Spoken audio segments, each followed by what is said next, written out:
Day 3 of the 75th Rolex Sydney Hobart Yacht Race, and boy, what a day it's been.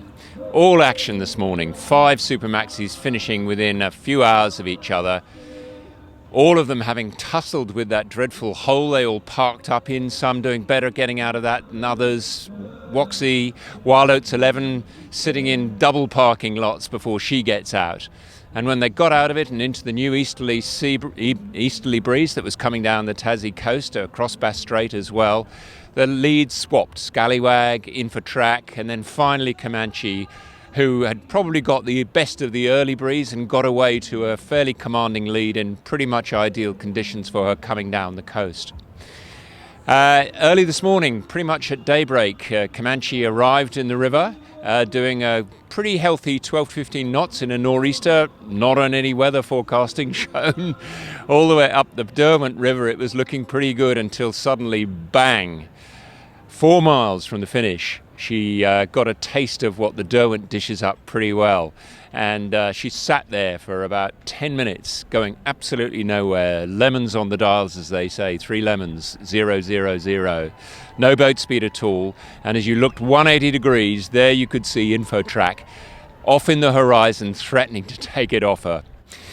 As luck would have it, the breeze kicked in nor'westerly, and Comanche was back up on that classic heel of hers, doing a nice 10 knots, coming at the finish line at a rather unusual angle as it transpired. And while she was celebrating on the dockside, Infotrack finished shortly after.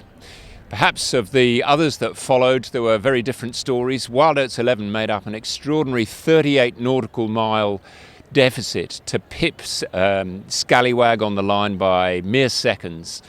Blackjack had a pretty bad run. She'd led them all the way down to those 3 all the way down to Tasman Light, but unfortunately broke a spreader and was really not able to sail to her full capacity coming up the river there and into Constitution Dock eventually.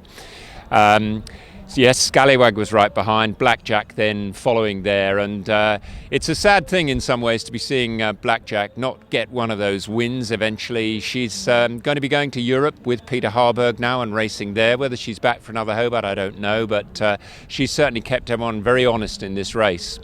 Since that time, Alive has come in, Chinese Whispers come in, Naval Groups come in, and No Limit, and just minutes ago Ichiban reversing back into the dock there, doing pretty well and looking like she may well be leading on IRC as we stand now.